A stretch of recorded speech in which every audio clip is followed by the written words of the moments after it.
Michelle. Hi everyone, I'm Sydney. I'm from the University YMCA. I just have a couple of announcements of things coming up at the Y that are happening right now. So we do have a new Art at the Y exhibit over in Murphy Gallery, which is the room just towards the front of the building. If you came in through those front doors. That show is by Kim Curtis, a local artist that some of you may know, and it's fantastic. It's all around prairie restoration work, so you should check that out before you leave today.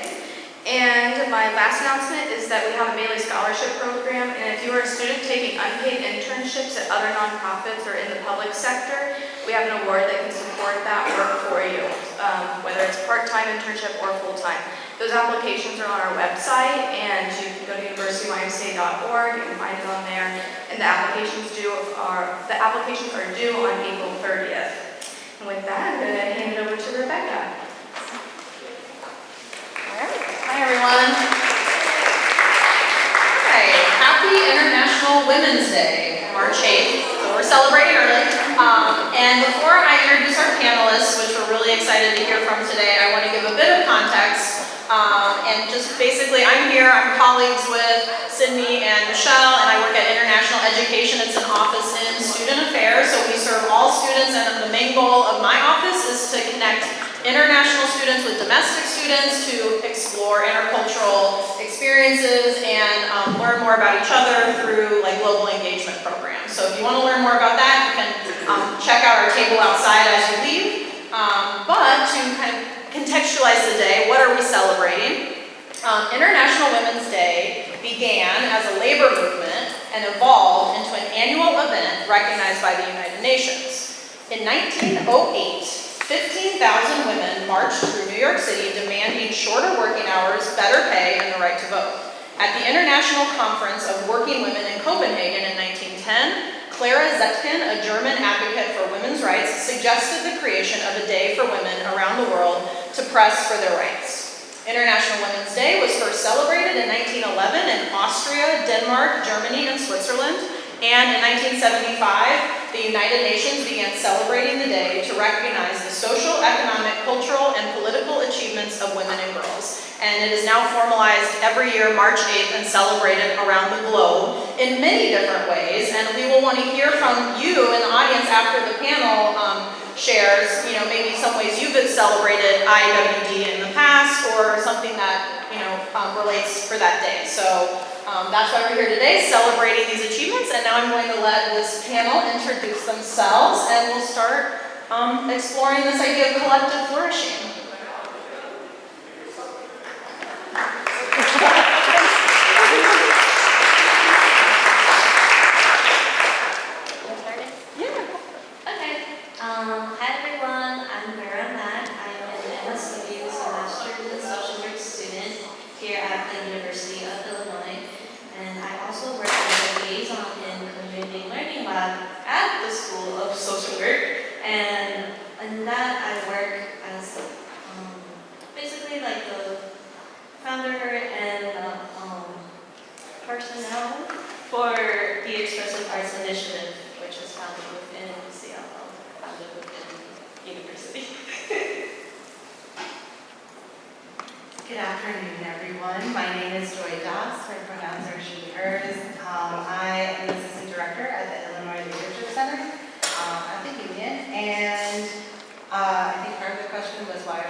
Our mission is to advance gender equity and human development. through collaborative research, education, and community and campus engagement, particularly in Global South context. I think that's part of the reason I'm here. Thanks for the invitation. So I'm very glad to be here to be part of this very important conversation to celebrate International Women's Day. Thank you. Hi, I'm Yichen. I'm an undergraduate. I'm a senior in Gender and Women's Studies and Psychology. I work for the Diversity and Social Justice Education Office, so if you save me like serving our food before, I'm an intern here. And I also work for Women's Resources Center as a sexual violence prevention peer educator and of course assistant and a service teacher. And I'm really glad to join here today because I feel like in my community, I really learned how mutual support can make something possible for someone. So that is also why I want to share my stories here today. All right, thanks. Okay, so we're going to dive right into the questions today. So start with a bit of a story time. Can you share a moment or experience when another woman's mentorship, encouragement, or advocacy significantly shaped your path? And how does that experience influence how you support others today? Because of the tech issues we're using this week. I can start.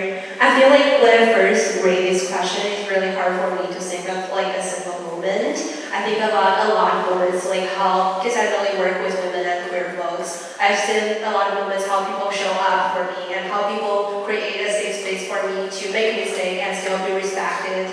I think the relationship I built on this campus really helped me to learn care and accountability. And the care is how you show up for people, how you listen for people, and how you make room for people. And I also think I learned accountability is be honest with the harm and acknowledge that and do better together. So I feel like I really want to carry what other people support me to support in our community with real support and shared responsibility. Thank you.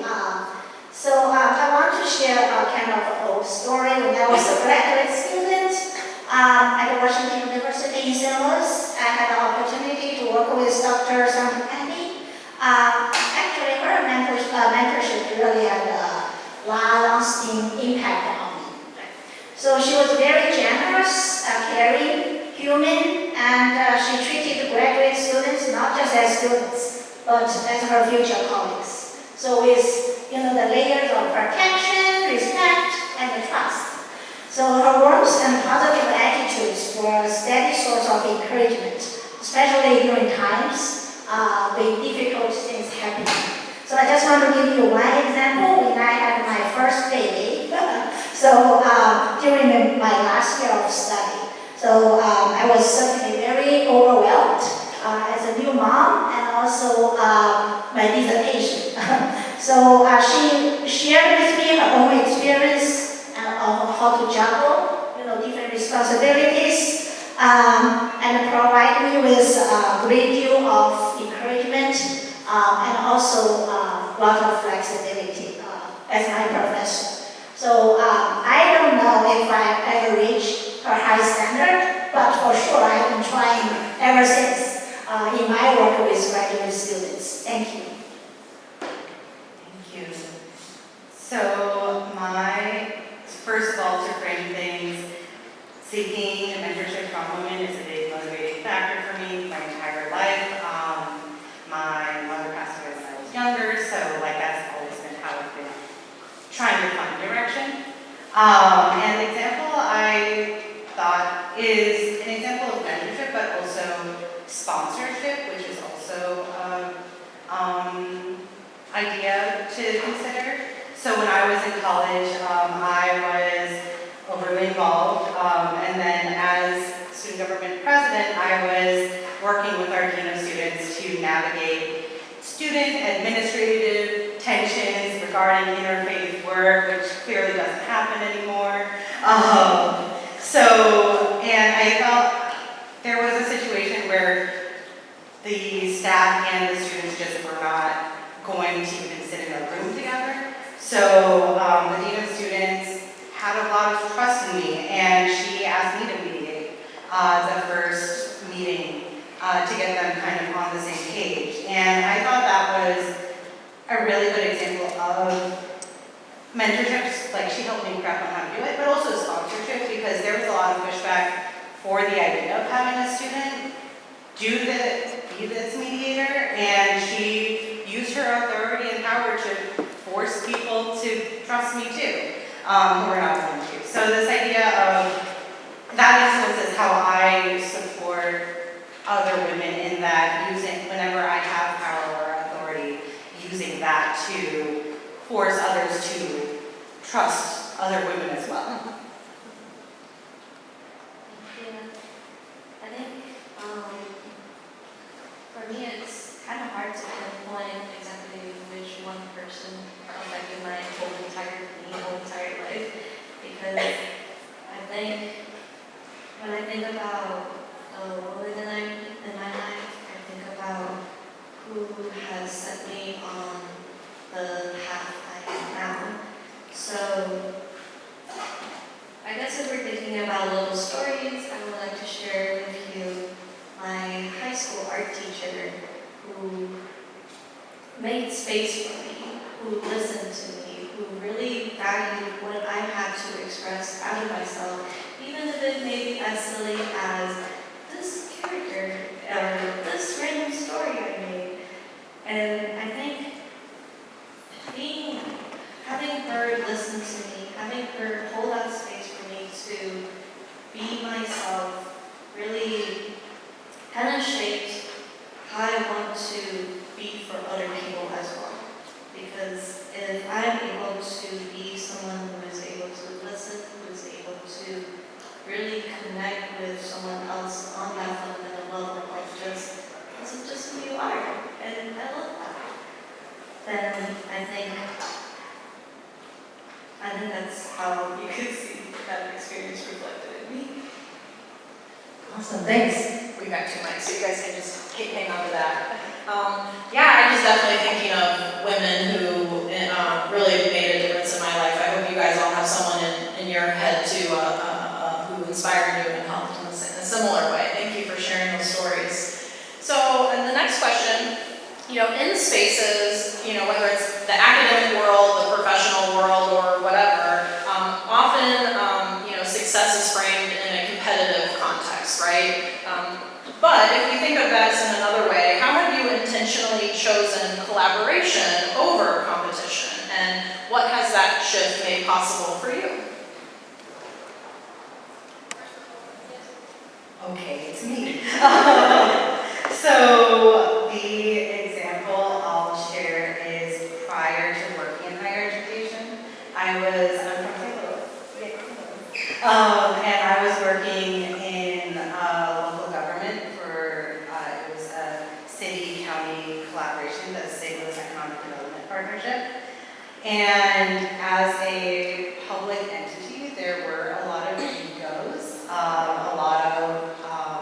I am the person who knows the best way to do these activities to support economic development, and if we don't listen to my ideas, whatever we're doing must not be worth doing.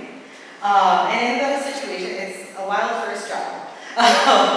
And in those situations, I think I tried to choose collaboration in that I was trying to make space for everyone to share their ideas and actually see how those ideas might overlap, instead of trying to say, oh, this person, relying on people's authority or position to make decisions, trying to think about what about the ideas can be credited to multiple people. So that's my example. Hopefully answered the question. Go for it. Okay, I'll go second. This is a great question, and I give it a lot of thoughts before I come here. I think being competitive actually can help produce positive outcomes. So because it can drive motivation, innovation, and progress. Every morning we wake up, we all want to do well, make a positive impact, but we also want to stand out. Yeah. But at the same time, I think we cannot forget that without collaboration, no one can be truly competitive, especially in today's interconnected world. Where solving complex problems often requires multidisciplinary perspectives and different types of experts from both university and the community, academic field and the real world. So that's why I don't think competition and collaboration are separate concepts. So they are actually connected. We cannot be competitive without collaboration, especially during the time like this challenging and setback. So we can only be powerful by joining force, so to reach out to our shared goals. So at our center, for example, we have intentionally reframed success in terms of how many people, so we can bring in meaningful collaborations. So no matter it's designing a research project, launching a student initiative, or planning a public event, because that collective effort ultimately will give us greater reach and impact. Thank you. I feel like this question to me really made me think of my work, especially in sexual violence prevention, because the measure of the success of the work is not dependent on a single story or a single person. It's not like one person. Well, I'm really glad like people can feel empowered and feel safe in the community, but the ultimate result is we want everyone to feel safe and feel supported and to feel they have the courage to access whatever support they need in the community. So in that way, I feel like in a lot of my work, I share resources with people and I give credit to people, especially when people think of different needs. And I also think about who's always left out in our conversation in terms of survivor support and who is not in the conversation, what is the existing gap. I think filling out the gap is the main thing of like the work and what I'm passionate about. So in that way, success does not mean like, oh, we did this one thing great, or some people else did this one thing great, but how our collective success can strengthen our community and help more people access our services. Sorry, I kind of fumbled that. Regarding the question, I think for me right now, because I'm a master's in social work student, and in social work you have to have your internship in order to graduate, but so is everyone else who's in my position. So in that frame of work, we are kind of pitted against each other because there's only so many internship spots within the Champaign-Urbana area, right?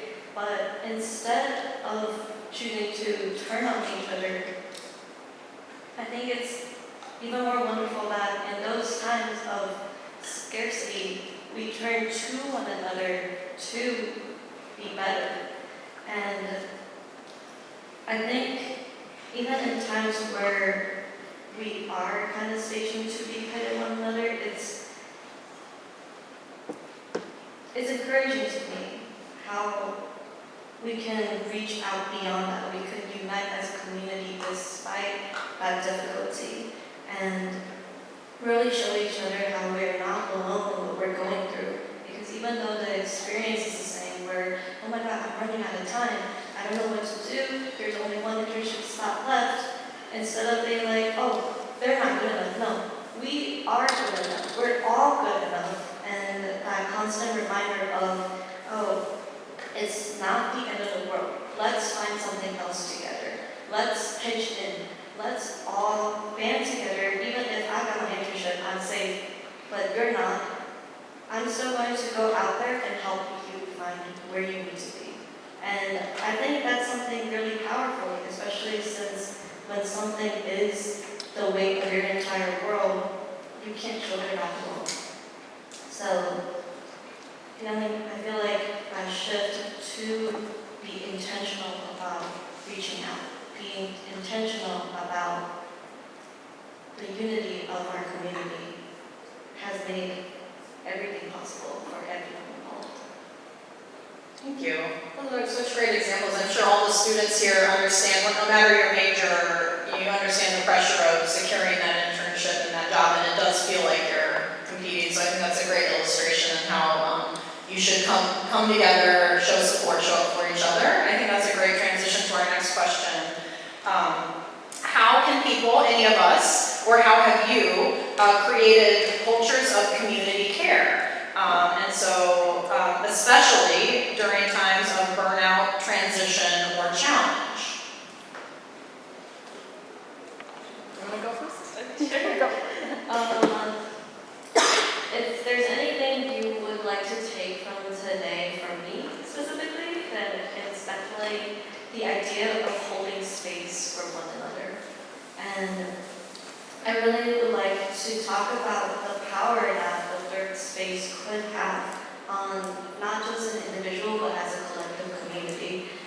having somewhere to be, somewhere to go, somewhere to belong outside of your house, outside of where you work, outside of your academic life.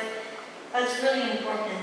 And if we're able to all hold space for one another in regards to that, I think that is a very powerful space to be, especially in these challenging and difficult times where we're unsure of what the future might hold.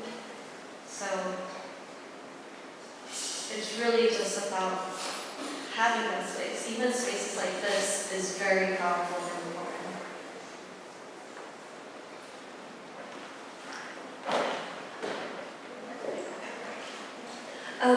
When I think about this question, I think about I grew up in a really strict family. My mom was really strict to me. She never allowed me to cry as a baby, but I am like a really emotional person, and I always am the first one to cry when the things get touchy.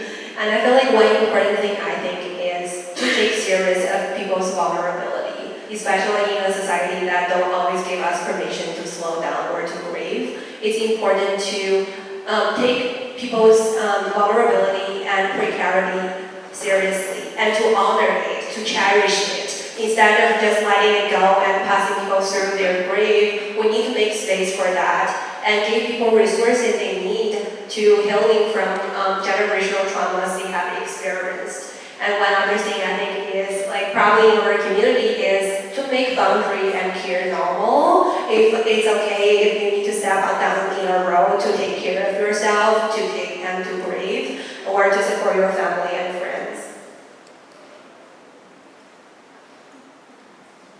So when I think of cultures of community care, I think of what is my responsibility to my community and what is my community's responsibility to me, and how can we both live into those responsibilities.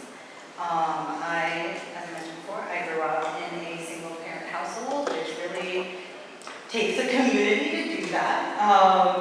And so that really taught me about how we show up for each other in whatever ways we can. It doesn't have to be we fully, like, now I am your second parent sort of thing. It can just be, I can text your kids about how they're doing, that sort of thing. And I also, when it comes to times of challenge, transition, burnout, I think it's important to realize, especially with burnout, one of the first symptoms, I believe, of burnout is when we start isolating from our communities. So just this idea that communities of care, it is overwhelming to think about a community, I think, in those times of isolation, but also that is how we treat isolation, is by reaching out, asking for help, or finding ways to give to our communities.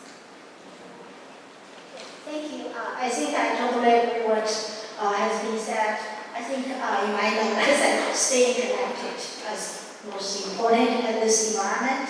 For example, by creating non-stressful space where people feel comfortable to share information, resources, updates, strategies to cope.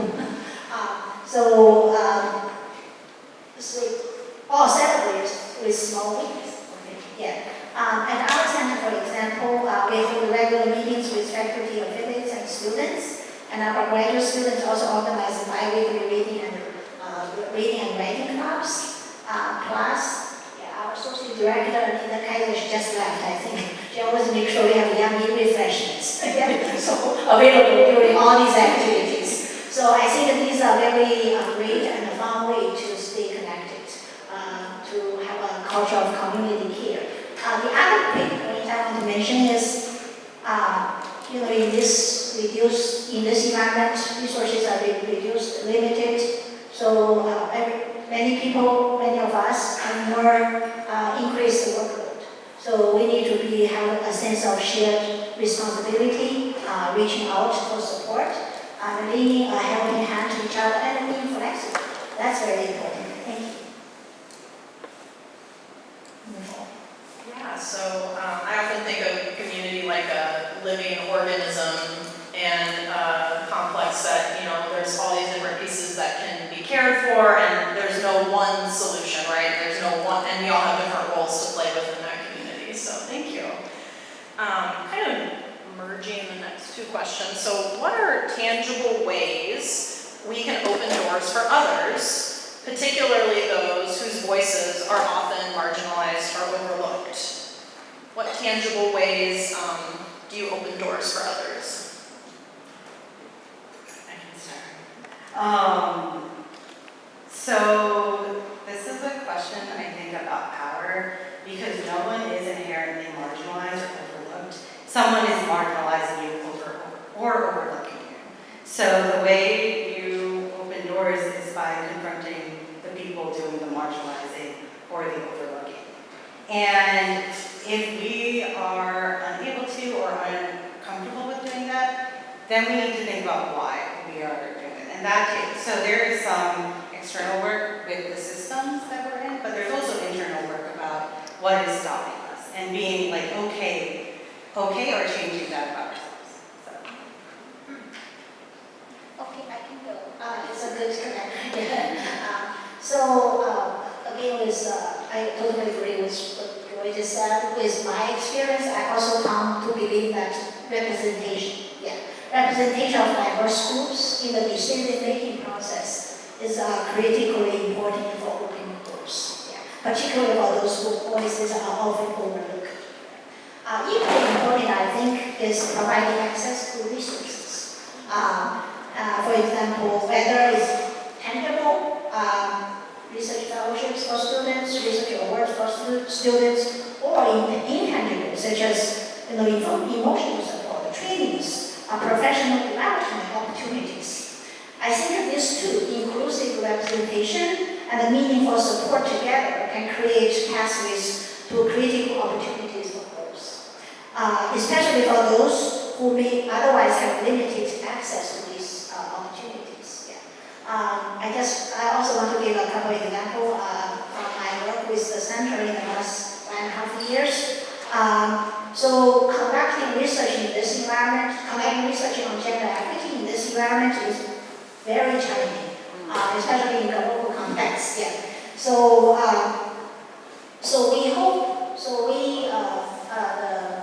We hope that fellowships and other forms of support we provided to our graduate students can not only help to continue, not interrupt their research, but also we can continue their research in the long term.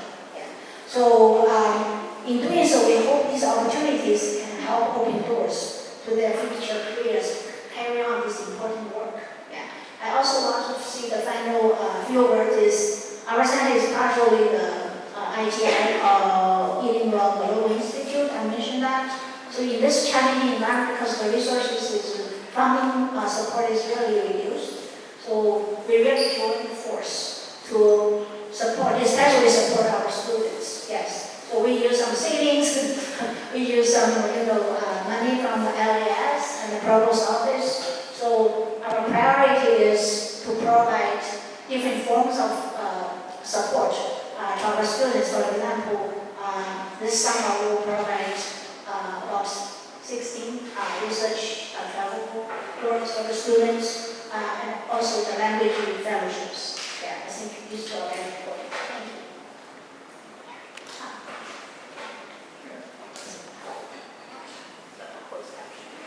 Hello.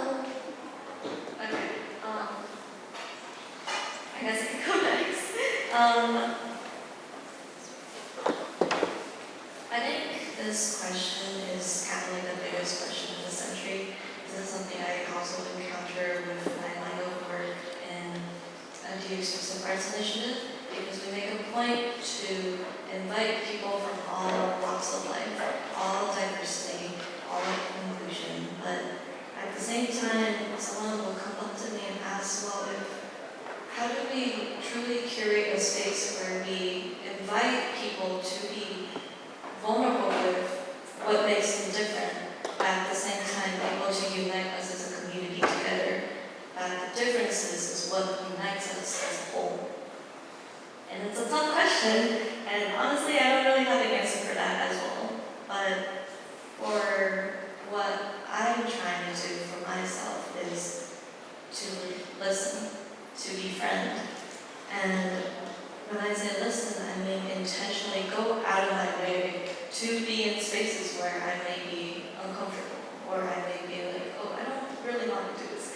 Actually, even in a place like this, I'm kind of nervous myself because this is my first time speaking to so many people. This is my first panel ever. But I want to be here. I want to seek out this connection, this community that I know that we all are together.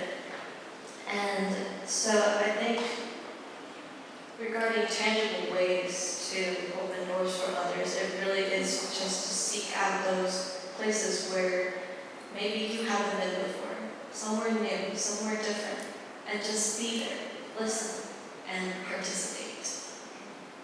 That's great. Are you good? Okay, great. One more question before I turn it over to the audience. So I hope you guys are thinking of some questions for the group.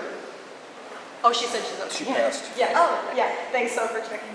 Back to this kind of topic of collective flourishing and International Women's Day. I'm a librarian by training, so I always like folks to recommend further reading or further things to learn about. So can you recommend a book, a figure, either historical or contemporary, or some sort of work of art that you would recommend to others to explore more about this topic and women supporting women, or just this idea of collective flourishing?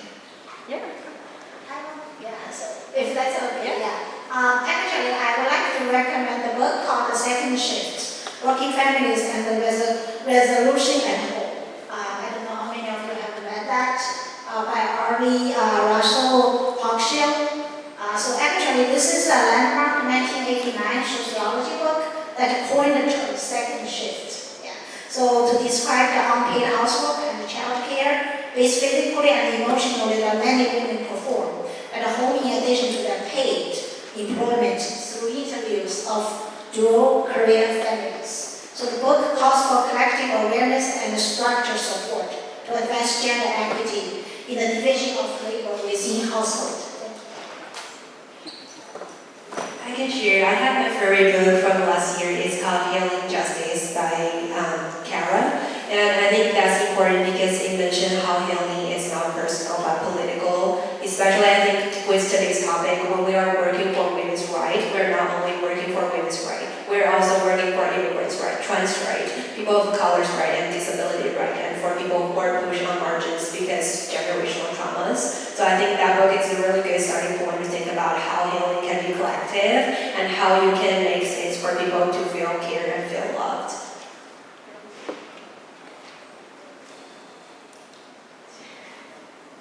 The book I would like to recommend is called Palaces for the People, How Social Infrastructure Can Help Fight Inequality, Polarization, and the Decline of Civic Life. So it basically talks a lot about how these shared community spaces could really foster resistance and fighting for inequality, and fighting against inequality, polarization, and the social decline.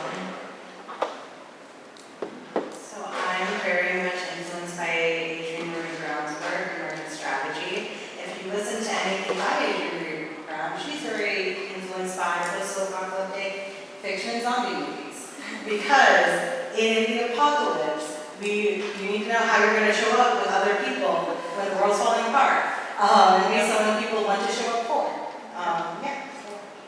Great, awesome. Thanks, everybody. Let's give it a round of applause for our panelists.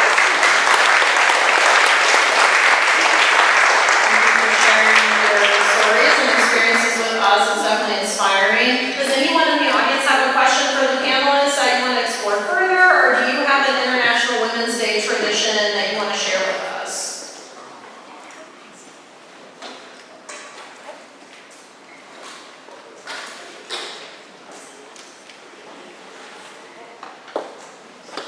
Thank you all, and I have a question.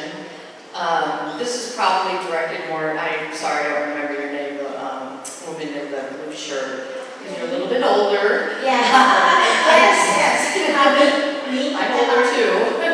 But I'm just wondering how you think over the years opportunities for women have changed. Are they getting better? Are they getting worse? How have things changed? And or alternately,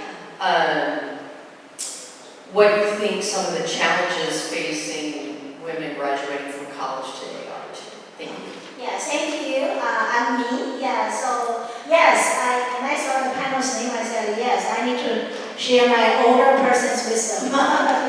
I think if, regarding your question, I think if we look at long-term history, definitely. So women, the progress has been made in terms of gender equity. No matter you look at, the economic independence, education, or the leadership, the representative in the leadership, definitely we made progress, or reproductive rights.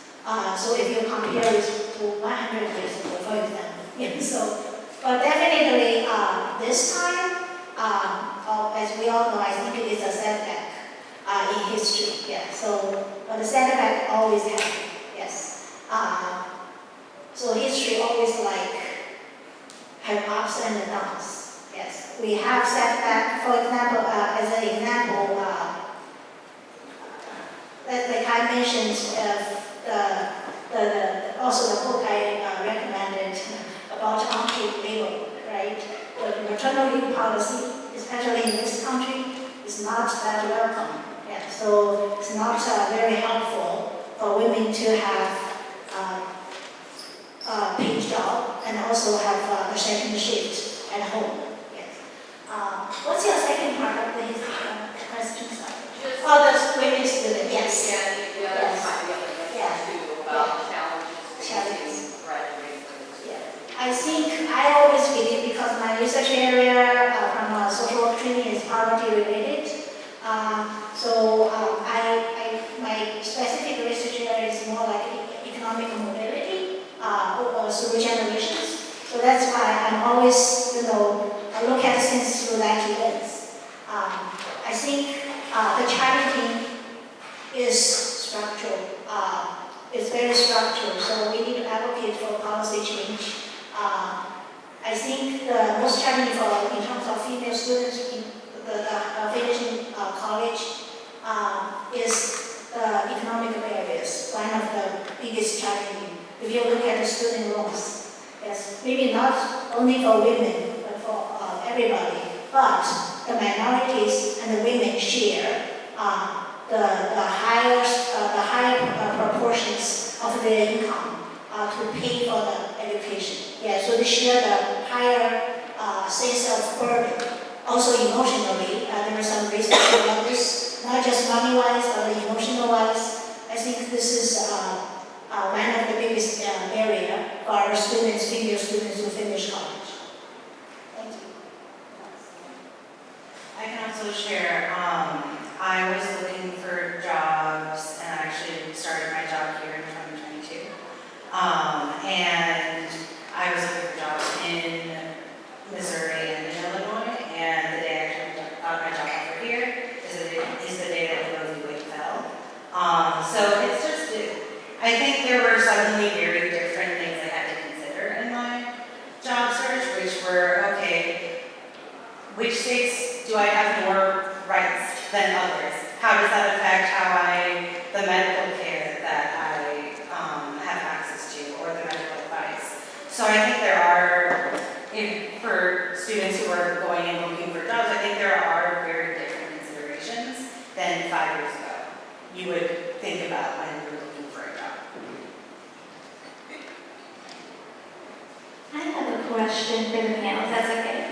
So, and this is for anyone on the panel. I know, Vera, you had referenced a third space in one of your answers, and so I think if any of you could talk about what is this concept of a third space. I think we try to create kind of a third space here with this program. But yeah, if you could kind of break down what does that mean? In very social working terms, a third space is essentially a space that is other than your house, your school, your work, and just a space where that is outside of all three fronts that you feel like you belong to. So think of it like something like a church or a community center, or where you volunteer, the library, something outside of where you live, where you work, and where you have to get your education at. So essentially, it is a place that is where you can feel like you belong in a wider community other than work, live, eat, what? And for me personally, this space manifested in a library where I felt very heard, seen, and felt like where I truly belong and can be myself. And if you could kind of think of a time or a space right now where it's not your work, it's not your house, it's not your school, where do you feel like you belong to right now? That's probably where your good space is. I might just add that I think historically it changes what counts as your first two spaces. I think for a large period of time, maybe in the 40s or 50s, your place of worship was your first space, your home was your second space, and then work was maybe a third space. So it's also just interesting to see how different systems, oppression, all that changes which spaces we value more than others. Any other questions? We have one more, yes.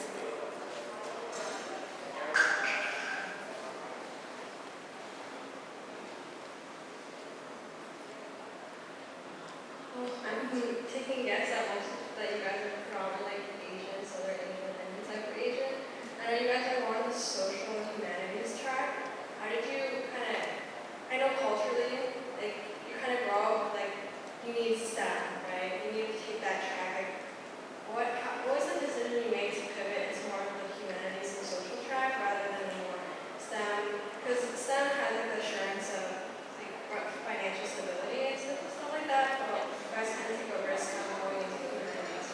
Did like your social purpose or some sort outweigh the fact that the risk of having a stable future take part? I can start with because I chose my undergrad study was in China, history. So I started with humanities and social science side of research, study, and exploration. So I guess that's when I was very young. At that time, I chose that. It's kind of random, maybe at that point. But with these years, I really assure myself this is really a right choice. At least for me, I know everybody has different paths, different talent, but it's the right choice for me because no matter how technology advances, right? No matter how the digital world develops, in the end, the human emotions is the most important, and the relationships between humans, interactions like us. This is communal space. Those are the most important.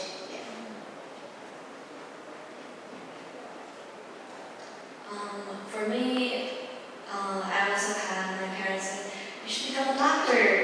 You should become whatever they think is better for you because it's more financially stable.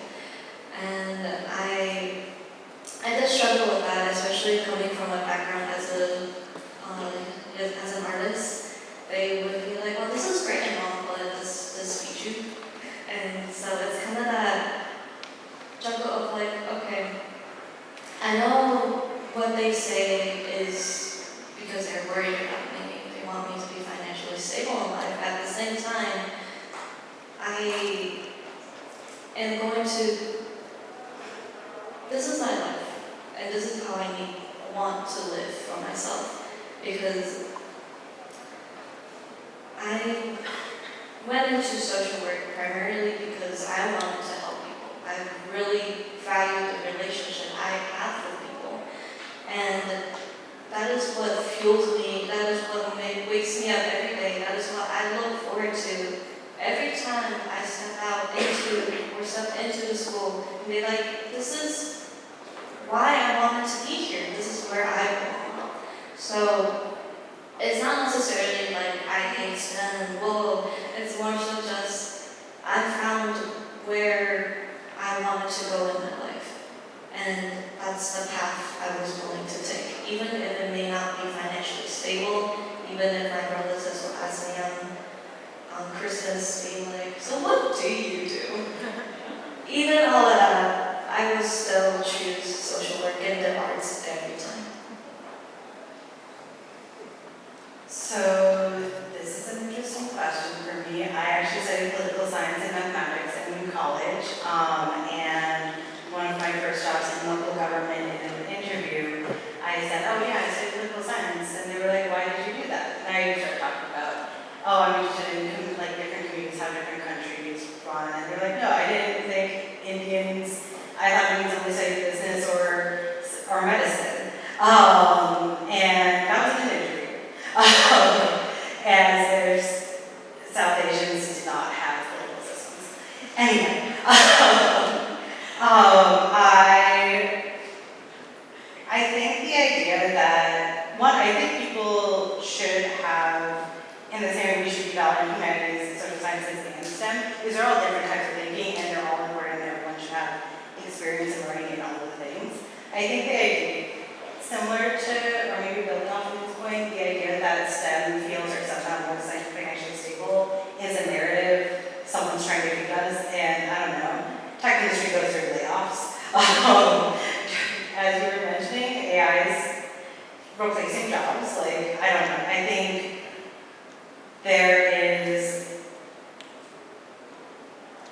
no certainty in anything, and I think in, like, at least my family's background, there is a real need for believing in certainty, and that there is a certain path for your children that will lead them to success, and at some point that doesn't exist, and that's, like, if it's all uncertain anyway, I feel like at least I'm doing the best I can with, doing enough certainty that I need. I don't know if that really answered your question.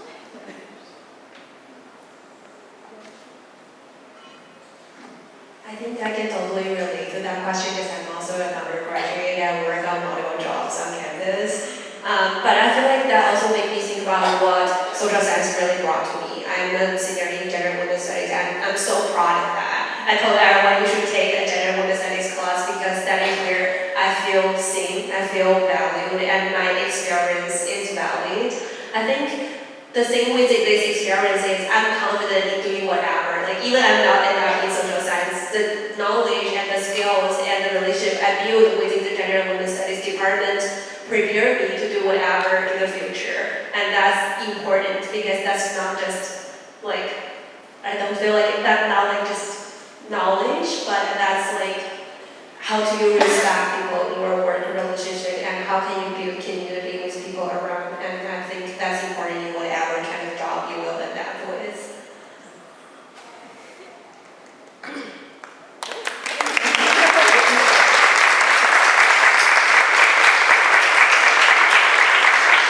Awesome, thank you all on our panel and Rebecca, our moderator.